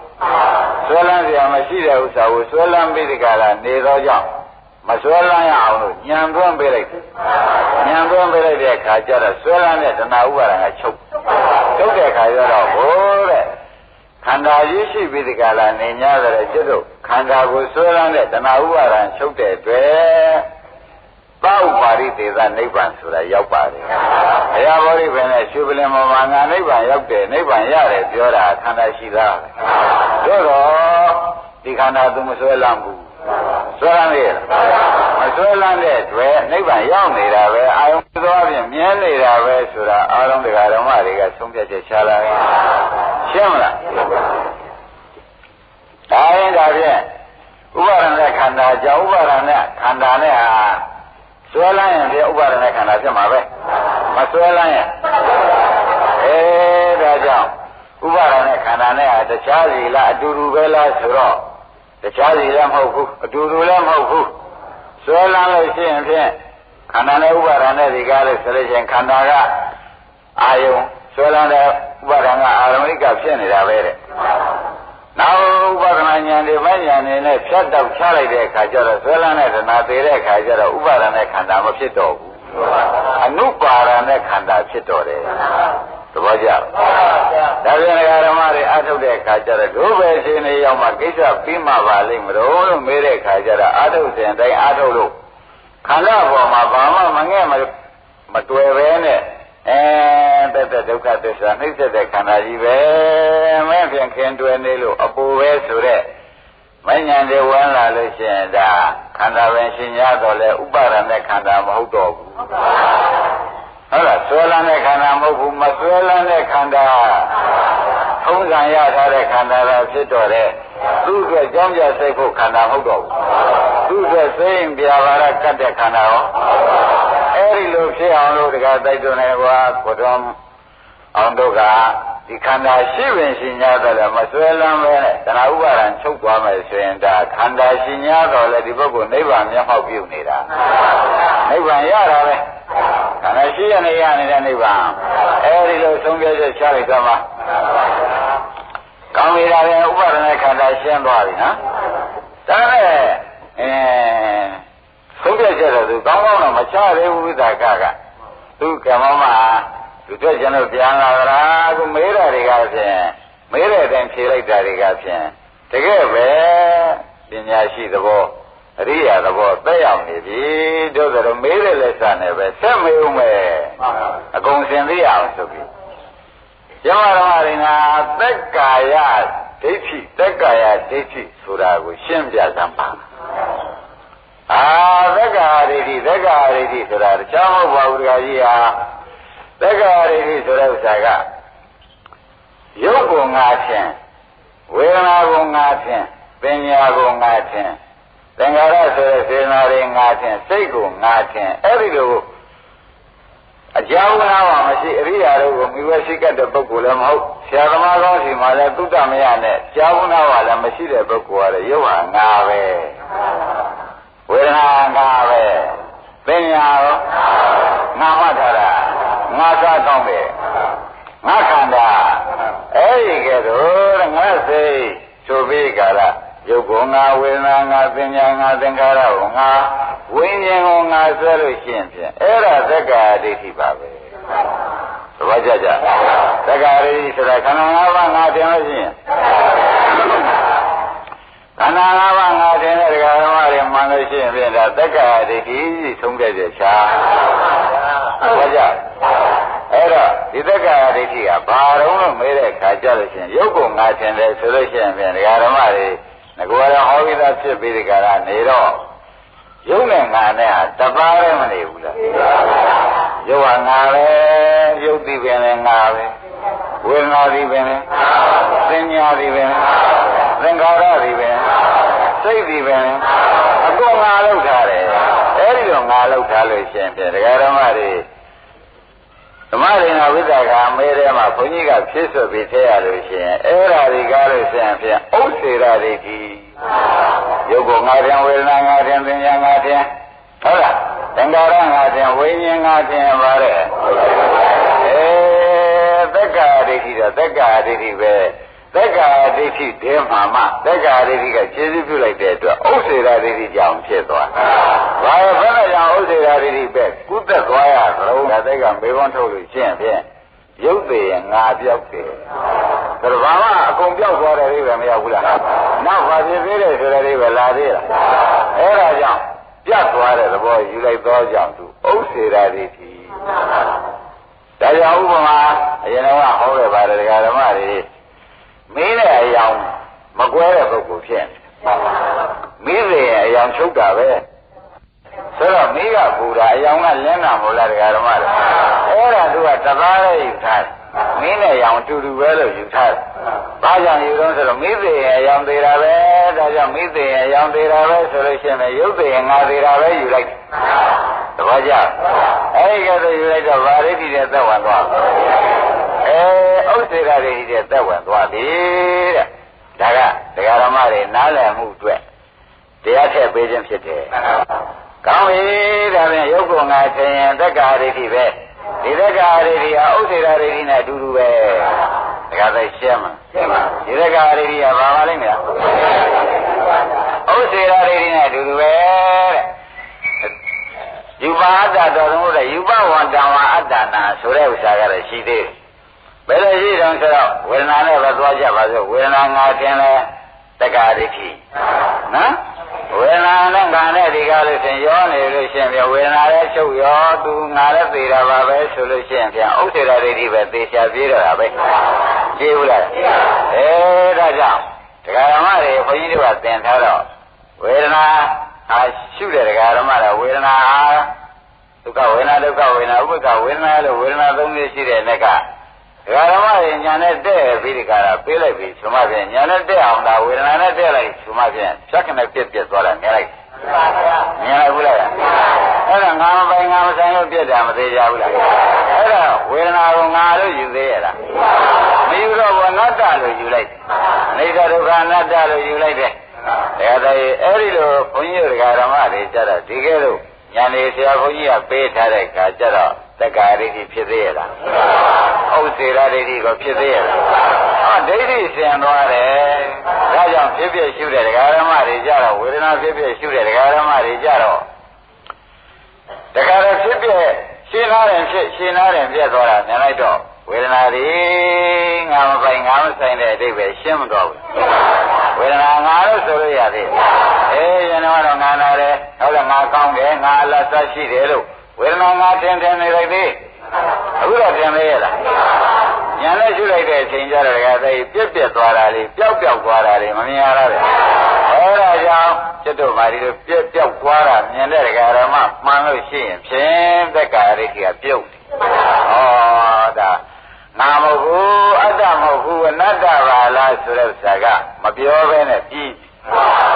အနတ္တလို့မပြောရပါဘူးရှင်းရင်ပျောက်တာမြင်လိုက်တော့မပိုင်မဆိုင်လို့ပျောက်တာပဲဆိုတာခင်ဗျားတို့သိပြီးသားဖြစ်ပါလိမ့်မယ်အဲ့တော့မပိုင်မဆိုင်တာပါခေါ်ကြပါမယ်ဒါဖြင့်ဝေဒနာအတ္တလားအနတ္တလားမရင်ဘယ်နဲ့ဖြစ်လဲဒီဓမ္မတွေကတော့ဝိပဿနာရှုနေတဲ့ဓမ္မတွေကတော့သက္ကာဒိဋ္ဌိပြုတ်ပြီးဒီကာလညာထဲမှာရှုကြိုက်မှာတခါလည်းပြုတ်နေတာပဲကဲသက္ကာဒိဋ္ဌိပြုတ်တော့ခေါင်းကဥစ္စေတာဒိဋ္ဌိတွေသဗ္ဗရာဒိဋ္ဌိတွေလာသေးဒါဖြင့်ဒိဋ္ဌိရှိမှပဲသွားရတာဒကာသိဒိဋ္ဌိမရှိတော့ဒါကြောင့်ခင်ဗျားတို့ရှုနေရမှတ်တယ်သာသေစမ်းမှာသောတာပန်မတည်ပဲနဲ့ပဲရှိပါစီတော့အပယ်တော့သိချပါလေအပယ်တော့လုံးဝမရောက်ဘူးရှုရမှတ်တယ်သာဒီဥစ္စာဒီကားလို့ဆိုရင်ဖြင့်ဥမာမမာနေတယ်ဆိုတဲ့ဒုက္ခဝေဒနာပဲအဲ့ဒီဒုက္ခဝေဒနာလေးညာနဲ့ကြည့်ပြီးအနတ္တဆိုတာခဏအနာလေးကရော့လိုက်တိုးလာလိုက်ရော့လိုက်တိုးလာလိုက်ဆိုတာအနာလေးပြက်ပြီးဒီကလာအနာကြီးပေါ်ပေါက်တာအနာကြီးပြက်သွားပြန်တော့အနာလေးလှည့်လာပြန်ဟုတ်လားအဲ့ဒီဒုက္ခဝေဒနာလေးကပြက်လိုက်အစာထိုးလိုက်ပြက်လိုက်အစာထိုးလိုက်ပြက်လိုက်အစာထိုးလိုက်လို့จิตတို့ကပြအောင်ရှုနိုင်တဲ့ဒကာဓမ္မဖြစ်ခဲ့လို့ရှင်းဖြင့်တဲ့ရှုရမှတ်တဲ့သက္ကာဒိဋ္ဌိကပြုတ်နေတဲ့အတွက်ဒီဝေဒနာနဲ့ပဲသုတေစိတ်ကြတောင်းတော့သုကတိသေးကြတယ်ဘယ်သုကတိတော့မရောက်ဒါသုရသောတာပန်ဟောရင်းမိကြဒါဖြင့်တို့ရှုနေတဲ့လောက်ပါဒီကားလို့ဆိုလို့ရှိရင်ဖြင့်ဒီလိုပဲဟုတ်တယ်မလားဆိုတဲ့ဥစ္စာပေါ်မလားရှင်းကြလားအကယ်ဒီဝေဒနာတွေချုပ်အောင်ငြိမ်းအောင်ရှုနိုင်မယ်ဆိုလို့ရှိရင်သောတာပန်ဖြစ်ဖြစ်သွားသောကြောင့်လေသုဂတိရောက်သွားကြတော့လေသောတာပန်ဖြစ်နေရောက်နော်မှန်တော့အဖြစ်ကတော့ပုရိသံဖြစ်နေရောက်ပုရိသံဖြစ်နေရောက်လေဒုတိယဘောသောတာပန်နေတာပဲချုပ်အောင်ငြိမ်းအောင်ရှုကြမယ်ဆိုလို့ရှိရင်လေဒကာဓမ္မတွေဒီဘောပဲသောတာပန်တည်ပြီးဒီကရသုတိမှာသွားကြပြီတော့ဒီပဲဆက်ပြီးကိုဖြစ်ပြနေကိုဆက်လုံနေဦးမယ်ဆိုရရနာဖြစ်သွားကြမှာပဲဒါလည်းယေယနာဗုဒ္ဓအဲကြောင့်အလုတ်တရားကိုကြိုးစားပါအလုတ်တရားကိုကြိုးစားပါဆိုတဲ့ဥစ္စာကိုဖြင့်အထူးပဲနေတိုင်းတိုက်တွန်းရဓမ္မတိုက်တွန်းလို့ရှိရင်ဖြင့်ဒကာဓမ္မတို့အပေဒကာကြီးကနောက်ကဟင်းလင်းကြီးပွင့်ဘုန်းကြီးတို့ကလည်းပွင့်ရဲ့ဒကာတိုက်တို့အတွက်ကတော့ပွင့်ရဖြစ်နေတော့ဒီဟာကိုပြည့်ချင်တော့ဖွင့်လာကဘယ်ကနေဖွင့်တော့ဆိုတော့လူပြေမှာသက္ကာယဒိဋ္ဌိရှိနေလို့သက္ကာယဒိဋ္ဌိကဖွင့်ထားသဘောကျလားဘယ်ကလူဖွင့်ထားပါလဲဝေဒနာငါသင်္ခါရိကသူကဖွင့်ထားတာငါဟုတ်ပါဘူးအနတ္တပါပဲလို့ကျတို့ကရှုလိုက်တဲ့အခါဖြတ်ခနဲ့ကြောက်ပြက်တာလေးမြင်လိုက်တော့ငါမဟုတ်ဘူးဆိုတာသိသွားအနတ္တတရားဆိုတာသိသွားထို့လို့သိတာလေဒီကနေပိတ်တာပဲဒီကလည်းအနတ္တမြင်ဟိုဘယ်ကကြောင်းနဲ့ပိတ်ကျွတ်လို့ဆိုပိတ်ရှင်းမလားဖွင့်လာတဲ့သက္ကာရိကဖွင့်တာသက္ကာရိချုပ်အောင်လုပ်တဲ့ဒကာဓမ္မတွေကြတော့ဒီကနေပိသက္ကာရိချုပ်တဲ့ဥပဒနာညာမညာကပဲမပိတ်လိုက်ဘူးဒါကြောင့်ဒကာဓမ္မတွေအပေဟိုရိက္ခာစုတယ်ဆိုတော့ဒီကပဲအပေမသွားကြံလို့နိဗ္ဗာန်သွားကြများတယ်ဒီကနေစုဟုတ်လားသက္ကာရိတွေများများစုတဲ့ဒကာဓမ္မပြန်ပေဒကာပွင့်နေတာပဲသက္ကာရိချုပ်အောင်လုပ်နေတဲ့ဒကာဓမ္မတွေပြန်ပေဒကာပိတ်နေတာပဲသဘောကျဒါကြောင့်ဒကာပိတ်တဲ့စက်ယုံကကိုထောင်းတို့မှတ်ကြဥလာဘူးတို့မှတ်ကြကလူပြေမှာကိုအပေဒကာဖွင့်တာလေလူပြေကနေဖွင့်အပေဒကာပိတ်တာ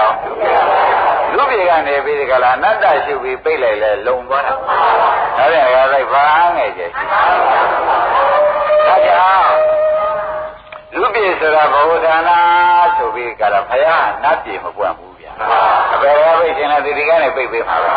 နိဗ္ဗာန်ကဖွင့်ပေးခြင်းရောဒီကလည်းဖွင့်ပေးမှာပဲဆိုတော့လူပြေမှာဖျားဖွင့်တဲ့အတိတ်ပဲလေဒီကမှဖွင့်နိုင်တယ်ပိတ်နိုင်တယ်ဆိုတော့ အတိပ္ပယ်ရင်းကိုသိပြီးသားဖြစ်လေသောကြောင့်ဘုရားလူပြင်ပါသာကွင်ရသည်နိယမတရားအမြဲတမ်းပေါ့ဗျာဘုရားဘုမောင်ကိုမသေးကြဘူးလားဒီကမှဘယ်တကားပိတ်နိုင်တယ်ဒီကမှဘယ်တကားကိုဖွင့်နိုင်တယ်ပိတ်ခြင်းလည်းဒီကပဲဖွင့်ရင်တော့အဲ့ဒါကြောင့်အခုဇာသမားကောင်းပြုံတဲ့ဓမ္မတွေကြလာပြီသမဂေဩတို့ဒီကားလို့ဆိုလို့ရှိရင်ဘယ်နှကူကဟင်းလင်းကြီးပွင့်နေတာယခုဥပဒါရှိလိုက်တော့အနတ္တသလုံးဝေဒနာအနတ္တတွေမြင်လိုက်လို့ရှိရင်ပဲငါပြုတ်ပြီးငါမဟုတ်ဆိုတာရောက်သွားတယ်ဘုရားငါတင်တာဟုတ်လားအဲ့ဒီငါပြုတ်ပြီးငါမဟုတ်ပါလားအနတ္တပါလားဒီကဲတော့ညာနဲ့ရောက်ပါရောဘယ်တကားလုံးလုံးပိတ်သွားတာရင်းမိဒါကြောင့်ဓမ္မတွေကျိုးစားပါဆိုတာဒီကားလို့ဆိုလို့ရှိရင်ဖြင့်တကားပွင့်နေတဲ့ပုဂ္ဂိုလ်ဟာကိုယ့်အတွက်စောင့်နေတယ်ဆိုတာမှန်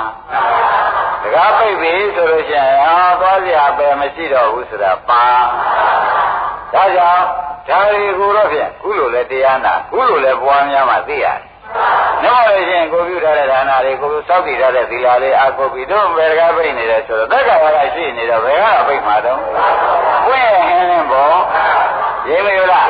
ဘုမာလိကမိဖုရားကြီးကြည့်ပါလားလူတံပေကံလားအတ္တိသဒါနာဘယ်သူနဲ့မှမတူရလူဒါနာကြီးပဲပြီးဘယ်တကားတော့ပွင့်နေလို့ရောက်သွားချင်မရောက်ဘူးလားအဲ့ဒါကြီးထောက်ပြီးဒီကလာကြည့်လိုက်တော့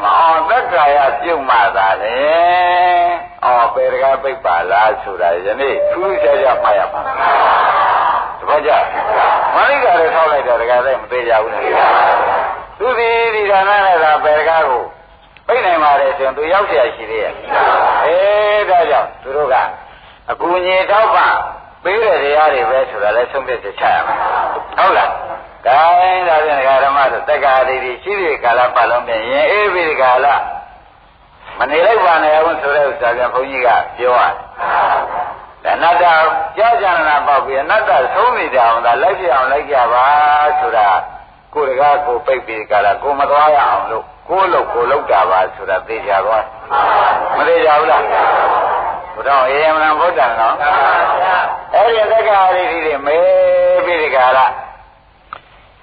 တက္ကာရီဘယ်နှပါးရှိပါသလဲလို့မေးတဲ့အခါရုပ်မှလည်း၄ပါးဝေဒနာမှ၄ပါးသင်ညာမှ၄ပါးသင်္ခါရမှ၄ပါးဝိညာဉ်မှ၄ပါးဆိုပြီးတက္ကာရီ20ပေါ့ဗျာအဲ့ဒါတွေမေးများပြီးဒီကာလဝိသကတရေကမေဓမ္မတွေနဲ့ကဖြေလို့အတော်ပဲဖြေခြင်းနဲ့ရှိပါတယ်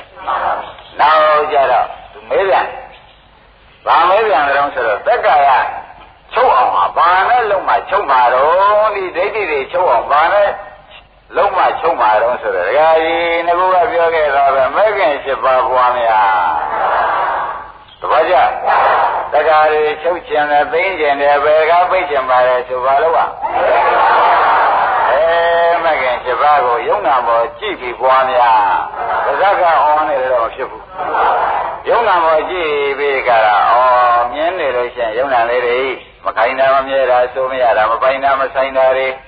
ငါဥစ္စာမဟုတ်တာတွေ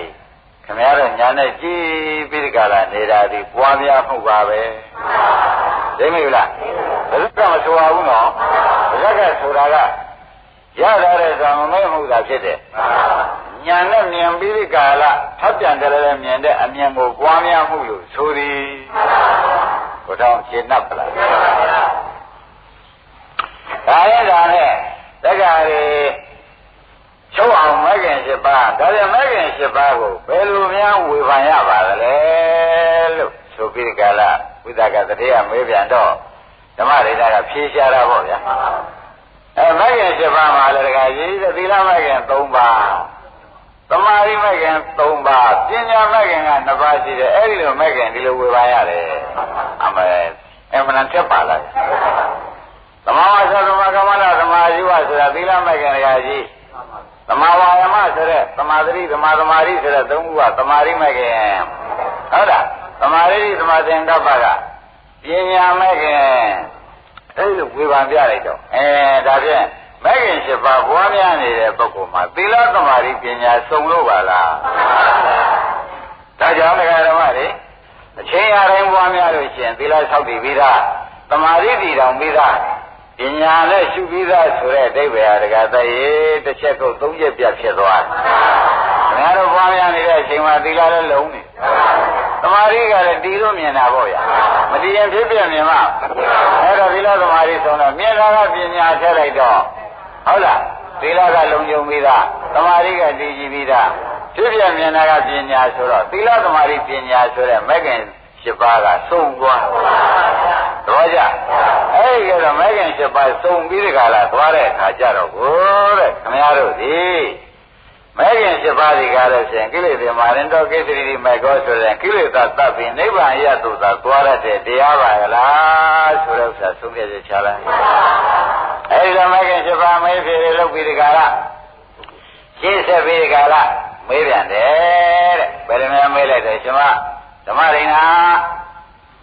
ဝေဒနာပဲမျိုးရှိတုံးဆိုပြီးကျွတ်တော်ဟောနေကြရှိရောက်လာတာဝေဒနာတခါကြီးဟာဒုက္ခဝေဒနာဒုက္ခဝေဒနာဥပေက္ခဝေဒနာဒါပဲရှိပါတယ်။ကောင်းပြီဒါပြန်ဒုက္ခဝေဒနာဒုက္ခဝေဒနာဥပေက္ခဝေဒနာတို့သုံးပါးရှိတဲ့ခြေနှပ်ပါပြီ။ဒုက္ခဝေဒနာမရှိရင်ဒုက္ခဝေဒနာ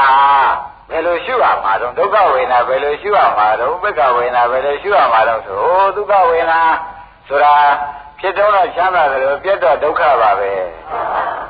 ဒုက္ခဝေဒနာတော့ဖြစ်တော့ဆင်းရဲပြီးပြတ်သွားတဲ့အခါကျတော့ရှုတဲ့ပုဂ္ဂိုလ်ချမ်းသာပါတယ်ဥပေက္ခဝေဒနာဉာဏ်ရှိတဲ့ပုဂ္ဂိုလ်တော့ဒုက္ခသဘောတောင်ရောက်ပါတယ်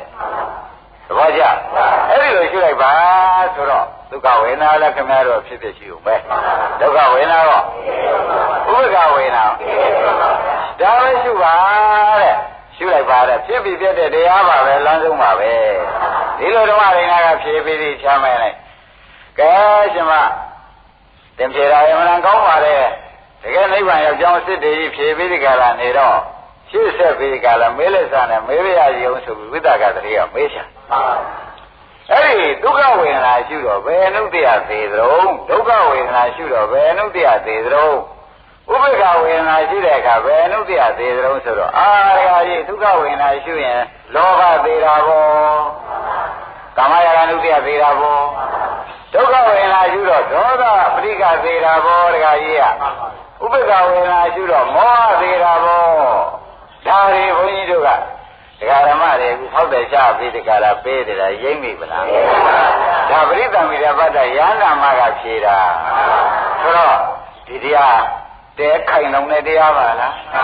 ဟုတ်ကြိုးစားရင်ဗျာဟုတ်ကိုခရီးပေါက်မဲ့တရားပါပဲဆိုပြီးခင်ဗျားတို့ကိုယ်တိုင်ကြိုးစားလို့လည်းထိုက်တန်တော့မပေါက်လားဗျာအဲ့တော့ဒီဝိတုတွေကလာတာရိမ့်မိပလားဒုက္ခဝေဒနာမရှိလို့ရှိရင်ဒုက္ခဝေဒနာဖြစ်เสียတဏှာလို့ဘုန်းကြီးဟောဒုက္ခဝေဒနာမရှိရင်ဒုက္ခဝေဒနာဖြစ်เสียဒေါသဥပေက္ခဝေဒနာမရှိရင်ဥပေက္ခဝေဒနာဖြစ်เสียမောဟမလားဘူးလားအဲ့ဒါရှုလိုက်တဲ့အခါဒုက္ခတွေ့ဒုက္ခရှုဒုက္ခတွေ့တော့ဥပေက္ခဝေတွေ့တော့ရှုလိုက်တဲ့အခါကျတော့ဖြစ်ဖြစ်ကြီးတွေ့ပြီးဒီကလာနေတယ်ဆိုတော့ဘယ်လောဘရောဒေါသရောမောဟရောကျွတ်တို့ကတွေ့ရင်ရှုနေပေါ့ဒီသုံးခုလာနိုင်သေးရဲ့လားလောဘဒေါသမောဟတွေချုပ်ရငြိမ်းရသိရနိဗ္ဗာန်ဆိုတာရောက်မရောက်ပါမလားဆိုသူတို့သိရင်ရောက်တာပေါ့သူတို့သိရင်ရောက်တာပဲဆိုတော့ကျေနပ်ဒါဖြင့်ကျွတ်တို့လုံနေတဲ့အလုပ်ဒီကားလို့ဆိုရင်အတွင်းရန်သူတတ်တဲ့အလုပ်ပါလားကျွတ်တို့အတွင်းမှာရန်သူရှိနေတယ်လောဘဒေါသမောဟအတွင်းရန်သူပဲအဲ့ဒါဝေဒနာပေါ်တိုင်းရှုနေတဲ့ပုဂ္ဂိုလ်ကတော့အတွင်းရန်သူတတ်ပြီးဒီကားလားနေတဲ့ပုဂ္ဂိုလ်တွေလို့မဆိုနိုင်ဘူးလားဒါဖြင့်ဓမ္မတို့အပြင်ရနဲ့အတွင်းရဘယ်အခါကြောက်เสียကောင်းအဲ့ဒါအတွင်းရသန်ဒီနေသည်ကိုဆရာဘုန်းကြီးကပေးပြီးဒီကရနေပြန်တော့လေဩတို့မှာဗျအန္တရာယ်ကင်းလို့ပေးရှင်းဆိုတာဒီလိုမှပဲအတွင်းရရှင်းမှာပါလားသဘောကျအန္တရာယ်ကင်းလို့ပေးရှင်းတာတကယ်လိုက်ပေါ်လားအတွင်းရကြောက်เสียကောင်းဆုံးဟာအတွင်းရပဲဝေဒနာမရှိလို့လာတာဟုတ်ဗျဝေဒနာရှိရင်မလာပါဘူးဓမ္မတွေအဲ့ဒီတော့ဒုက္ခဝေဒနာရှိရင်လောဘဆိုတဲ့တွင်ရသေးပြီဒုက္ခဝေဒနာရှိရင်ဒေါသဆိုတဲ့တွင်ရဥပ္ပခဝေဒနာပေါ်တိုင်းရှိလိုက်ရင်မောဟဆိုတဲ့တွင်ရသူသေးတော့ကောင်းဆောင်ကြီး၃ယောက်သေးတော့တရားတရား1500ကိလေသာဆိုတော့သူတို့ကပွားတာပါကောင်းဆောင်တွေပြုတ်တော့နောက်လိုက်တွေအပိုင်းပိုင်းလဲတာပေါ့ဆိုတော့ပိုင်းလဲတဲ့အလုပ်တွေကားလို့ဆိုလို့ရှိရင်လောက်တိုက်တယ်လောက်ကောင်းတယ်ဆိုပြီးဒီကာလဓမ္မတွေကအထူးတလဲပဲကြိုးစားလိုက်လို့ရှင်းဖြင့်ရာဂဒေါသမောဟကိုယ်ဟာနိဗ္ဗာန်ဆိုတာဟာဝေဒနာရှုတဲ့ပုဂ္ဂိုလ်အများဆုံးရောက်နိ ရောက်ပြီဘူးလားဒါကြောင့်ဝေဒနာရှိတဲ့ပုဂ္ဂိုလ်များလုံးရောက်အောင်မှသိပြီးဒီကရနေတော့တို့လုံးနေတဲ့နေဒီဝိသကကမဲလို့ဓမ္မရိနာကဖြေပြန်တော့လေဝေဒနာနဲ့ပဲသူလက်ဆက်ပတ်တယ်အတိတ်ပဲရှင်းနေဘူးလားအမှန်ရှင်းပါတယ်အမှန်ရှင်းပါတယ်အဲ့ဒီလိုဝေဒနာနဲ့ခမည်းတော်လည်းအခုကမ္မထာများများရှာပြီးဒီကရမနေပဲနဲ့ကိုယ်ခန္ဓာရဲ့ဝေဒနာသုံးပါးသာလှည့်ရှုပြီးဒီကရနေကြလို့ရှင်းဖြင့်လိုရာကိစ္စခမည်းတော်တောင်းနေတဲ့စုဟာပြည်ပြီးသားဖြစ်မှာမမရင်ပြေပါမလားဒါရင်အမှန်ဘုဒ္ဓံကြောင့်ကောင်းကောင်းသိပလားအဲဒီလိုဝေဒနာတွေကိလေသာလာပုံနဲ့ကွာကိလေသာပြတ်ပုံတည်းတခါလေဝိသကကမဲလို့ဓမ္မဒေနာကဖြေလိုက်တယ်မဲ့ခင်တွေကိုလည်းသီလသမာဓိပညာနဲ့ဝေဘာလေးဖြေလိုက်တာတွေအများကြီးပါဟုတ်လားအဲ့ဒါတွေရှင်းလင်းပြီးဒီကရနေတော့ဩဝိသကကတွေးသေးသေးချာချာပဲသာသနာပေါ်မပြောလို့ပြန်လာတော့မဟုတ်ဘူးသူ့ရဲ့ထက်နေဘောဗျာရန္တာသက်သက်ပဲပရိသမီရပတ္တရန္တာဖြေတာပဲဒီဥစ္စာအမှန်ဘုဒ္ဓံတဲ့တရားနိဗ္ဗာန်ပေါရောက်တဲ့တရားကိုဖြေရှာတာဖြစ်ပါတယ်ဆိုပြီးခါလာသူစိတ်ထဲမှာအမှန်ကျင့်တဲ့သစ္စာလေးပါးအစမေးလိုက်ဘူးပေါ့ဗျာသစ္စာလေးပါးဆိုတာကတကယ်တိုက်သူကဖတ်ရမှာလူတိုင်းပြင်နိုင်တဲ့အလုပ်မဟုတ်ဘူးတပည့်ကြလူဘိန်းနဲ့သစ္စာလေးပါးနဲ့ဆိုလို့ရှိရင်ဘယ်လိုရတာတာအမှန်တော့ဖြစ်နိုင်အရင်တော့ပရိသမီရပတ္တယန္တာလည်းဖြစ်ပြီးကြတာနေတော့သူစမ်းလိုက်ကြတဲ့ကသစ္စာကနေစမ်းတာသက္ကာယဆိုတာဒုက္ခသစ္စာသက္ကာဖြစ်ကြောင်းကသမုဒိယသစ္စာသက္ကာယချုပ်ရတာနိဗ္ဗာန်နိရောဓသစ္စာသက္ကာယချုပ်ကြောင်းခြင်းကမေဃသစ္စာအဲ့ဒီသစ္စာလေးပါးကစပြီးမေးလာတော့ခုဝေဒနာမှာလဲဝေဒနာတော့မရှိရင်ပဲလို့ကျွရင်ပဲလို့ကြအောင်ပဲဝိသကတရေကမဲလို့ဓမ္မရိနာကဓလုံးမကြအမှားကြီးဖြေပြီးဒီကရသွားတော့တယ်ဆိုတာလည်းခင်ဗျားတို့သိသားမသိသေးဘူးလားအဲ့လိုဘုဒ္ဓံပြီးဒီကရနေတော့သူစိတ်တဲ့ဝိသကတရေကအတော်လေးရှင်းတတ်တော့အတော်လေးရှင်းတတ်ပြီးဒီကရသူရှင်မကိုလူသက်ရှင်လို့လားဆိုတော့မဲကုန်းကိုမေးရမရှိတော့ပညာရှိပညာနဲ့ပဲစမ်းလိုက်ကြလားစမ်းလိုက်ကြတဲ့ကဟိုကအာသောကုံနဲ့အဓိပ္ပာယ်ကြီးဖြေနေပြီဟုတ်လားအာသောကုံရဲ့အိဗယ်ကြီးဖြစ်နေတော့တခါတည်းရှင်းလဲနေပြီလို့ပြောချင်တော့မဟုတ်ဘူးပေါ်သေးဘူးလားအဲ့ဒီတော့ရှင်းလာတော့ဒါဖြင့်လေရှင်မတွေကအမှန်ကျေးဇူးများပါတယ်ဆိုပြီးကြောက်လို့တဲ့ပုဂ္ဂိုလ်ကလဲရသုံးမှလှည့်ပြီးဝှက်ချရသေးတယ်ဝှက်ချပြီးဒီကရမှာသူနဲ့ခေါင်းကလိုက်လာတဲ့ဥပဒက900တွေဟာဓမ္မရိနာခြေကနေပြီးဖျားရှိသွားကြဖျားရှိသွားတဲ့ကဘုရားသခင်ကိုရမကြီးဓမ္မရိနာနဲ့အမေးဖြေလောက်တာဝိသကသတိကလျှောက်တာပေါ့ဗျာလျှောက်တဲ့အခါကျတော့ငါ့ရှိသမီးဖြေတာတွေဟာကွာတဲ့အမတန်မှန်ပါတယ်အမတန်ဟုတ်ပါတယ်အမတန်မှသစ္စာစိုက်တဲ့တရားတွေဖြစ်ပါတယ်အကယ်၍သူစီမမေးပဲနဲ့ငါစီမေးလို့ရှိရင်ဒီတိုင်းငါဖြေရမှာဟောဘုရားထောက်ခံချက်ပေးလိုက်သူစီကမမေးပဲနဲ့ငါစီမေးတယ်ပါလေဒီတိုင်းဖြေလိုက်မှာပါပဲဝိသကရတယ်မထူးပါဘူးတဲ့ဆိုတော့ဒီတရားတွေကားလို့ဆိုရင်ဒကာရမတို့ဘုရားသခင်ကိုရမကြီးထောက်ခံကြရတဲ့တရားအရာလာမကဖြေလို့အနာဂံကမေးတဲ့တရားဘုရားသခင်ကိုရမကြီးကလည်းနောက်ဆုံးကိုမှန်ကြောင်းကိုသက်သေခံတဲ့တရားဒါကြောင့်ဝေဒနာကနေရှုပြီးဒီကာလသွားကြလို့ရှင်းဖြင့်ဝေဒနာဖြစ်ဖြစ်ရှုတာဒီတက်နံပါတ်ဟုတ်လားဝေဒနာတွေ့တာတက်နံပါတ်ထားပါတော့ဝေဒနာဖြစ်ဖြစ်ရှုတာကနှစ်နံပါတ်ထားပါတော့ဝေဒနာမုန်းလာတာကသုံးနံပါတ်ထားတော့ဒီဝေဒနာတွေကိုတခါလဲဆုံးအောင်ပဲငါတို့ဒီလိုက်ပါတော့မယ်ဆိုပြီးဒီကာလဖြစ်ဖြစ်ဆုံးအောင်လိုက်လို့ရှိရင်ဖြင့်မဖြစ်မဖြစ်တာတော့တွေ့ရမှာမတွေ့ရပါဘူးလားတွေ့ရမှာသိကြမဟုတ်လားအဲ့ဒါဒကာဓမ္မတွေဉာဏ်တွေကားလို့ရှိရင်ဖြစ်ဖြစ်ဆုံးတာဒီဒုက္ခဆုံးတာကမှတ်ပါတော့ဟုတ်လားဖြစ်ဖြစ်ဆုံးတာပါဆုံးတာပါလေဒါပြန်ဒုက္ခဆုံးတဲ့ရှိခင်ဗျားတို့ညာမရောက်ပြီဘူးလားဒါပဲတွေလိုက်လို့ဆုံးတာပါလဲမလို့ဆိုတော့ဝေဒနာဆိုတဲ့ဖြစ်ဖြစ်ကနေလိုက်တာပေါ့ဝေဒနာဖြစ်ဖြစ်ကနေကင်လိုက်တဲ့အခါကျဝေဒနာဆုံးဝါဒုက္ခဆုံးကိုခင်ဗျားတို့ကိုယ်ပိုင်ကိုယ်ဆိုင်ညာနဲ့ပဲတွေ့ကြတယ်ဒါကလည်းမတွေ့ရဘူးတွေ့ရတဲ့အခါကျတော့ဖြစ်ဖြစ်ကတော့ဆုံးသွားတာကဒုက္ခသစ္စာဆုံးတဲ့နေရာလေးတွေ့ရတာကနိရောဓသစ္စာသူဆုံးရင်လို့ဆုံးတာမဟုတ်ပါဘူးဆိုတာလေသက္ကာဖြစ်ကြောင်းသမုဒိယသစ္စာချုပ်လို့ဖြစ်တဲ့ချုပ်ရချတာသမုဒိယကမချုပ်လို့ရှိရင်ဖြစ်တဲ့ချုပ်ပါ အဲ့တော့သမုဒိယနဲ့ဒုက္ခတွေအတွဲလိုက်ချုပ်ရတယ်ဆိုတာတော့သဘောကျ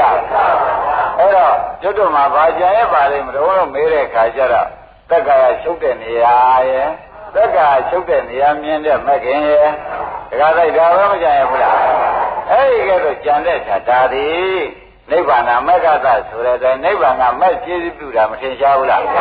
အဲမက်ပြီးတော့လည်းပူလာတော့လားသဘောကျအဲ့တော့ပူလာရင်သောတာပန်တည်တာပဲအာမယမနာဆက်ပြီးကြတည်ခြင်းဒီဆက်ပြီးဖြစ်တဲ့ကစားအောင်မယ်ဆိုသရဂတည်တာဒီမက်တွေအစဉ်တိုင်းလာမှာပဲဘယ်တိုင်းမှအစဉ်တိုင်းလာမှာနောက်ဆက်လက်ပြီးကြလာဖြစ်ဖြစ်ကနေစပါအောင်မယ်ဆိုရင်ပြသရဂတည်ပြီးသောပုဂ္ဂိုလ်ကအနာဂတ်မှရမှာအာနာဂါနဲ့တောင်းတိတ်လေးပါဖြည်းဖြည်းကပြန်စပါအောင်မယ်ဆိုလို့ရှိရင်ဘယ်ရတ္တမဲ့ရတ္တဖို့ဆိုတဲ့ရဟန္တာဖြစ်မှာဒီဖြည်းဖြည်းကပြန်စရမှာရိပ်မရဘူးဒါလည်းဓမ္မတွေဒီတလန်းနဲ့ဒီရိုးတွေကနေပြီးကာရသာဒီနိဗ္ဗာန်ရှိတဲ့ရှိအပေါက်ရောက်သွားမယ်ဆိုရင်ဖြင့်ဘယ်သူတော်မှစောင့်ပြီးကာရမနေဘဲနဲ့ညာနဲ့သာသွားအဲ့ဒါလည်းဓမ္မတို့မဂ္ဂင်ညာနဲ့သွားလို့ရှိရင်မရောက်မရှိဘူးဆိုတော့ရိပ်မိဗလားမဂ္ဂင်ညာနဲ့သွားရင်ဧကံရောက်ရမယ်ဒါကြောင့်နိဗ္ဗာန်ကိစ္စရီမေကောမဂ္ဂင်7ပါးဒီနိဗ္ဗာန်နိဗ္ဗာန်ကိုကိစ္စရီသွား၏ဆိုတော့မဂ္ဂင်7ပါးကခန္ဓာရရှိရင်ဖြင့်နိဗ္ဗာန်ရောက်သွားမဲ့တရားဝန်ထဲမှာရှိသောကြောင့်မရောက်မရှိဘူးဆုတောင်းနေတယ်သဘောကျကဲယနေ့ဒီရင်တော်ကြ